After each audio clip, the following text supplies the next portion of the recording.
आप देख रहे हैं आज तक, आपके साथ हूं मैं नेहा बातम। कोरोना को लेकर अपनी खास पेशकश आपको दिखाएंगे, उससे पहले इस वक्त की बड़ी खबर का रुख कर लेते हैं। दरअसल बंगाल में हिंसा का दौर जारी है। विदेश राज्य मंत्री वी मुरलीधरन के काफिले पर मेदिनीपुर में हमला किया गया है। केंद्र पहले ही हिंसा पर चिंता जता चुका है।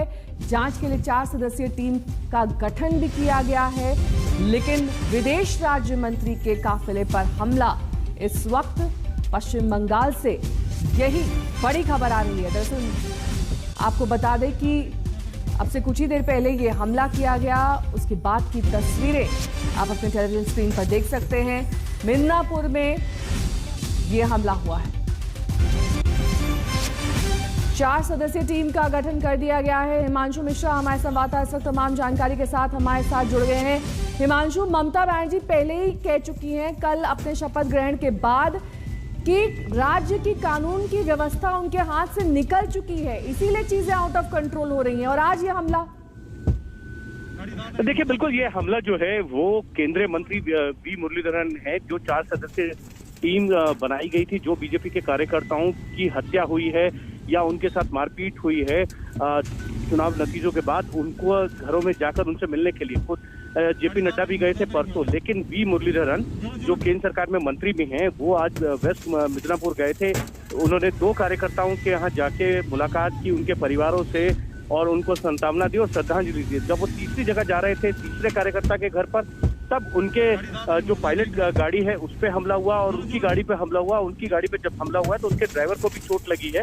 और ये बात खुद मुरलीधरन भी कह रहे हैं कि जिस तरीके से एक सुनियोजित तरीके से जो है अटैक किया गया है उनके पायलट गाड़ी पर भी और उनकी गाड़ी के ऊपर भी, यानी कि लोगों को इस बात का पहले से जानकारी थी कि वो आएंगे और पूरे तरीके से जो है सुनियोजित तरीके से हमला किया।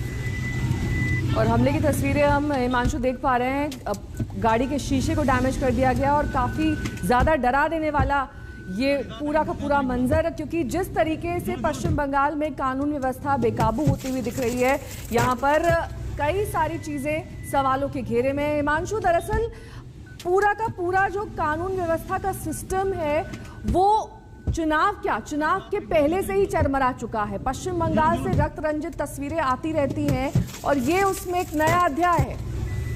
देखिए बिल्कुल इस तरीके की तस्वीरें पश्चिम बंगाल से अमूमन आती रहती हैं, चाहे वो चुनाव हो या नहीं हो। और जैसा कि चुनाव बाद भी हुआ, इससे पहले याद कीजिए, चुनाव से पहले जो है जेपी नड्डा के जो है कैवलकेड पे और उनके पायलट पे गाड़ियों पे हमला हुआ था, और जेपी नड्डा जिस गाड़ी में बैठे थे उसमें भी पथराव हो गया था। तो इस तरीके की चीजें हमारे को हमेशा टीवी पे रिपोर्ट होती है, रक्त रंजित जिस तरीके की पॉलिटिक्स रही है चुनाव के दरमियान भी और चुनाव के बाद भी।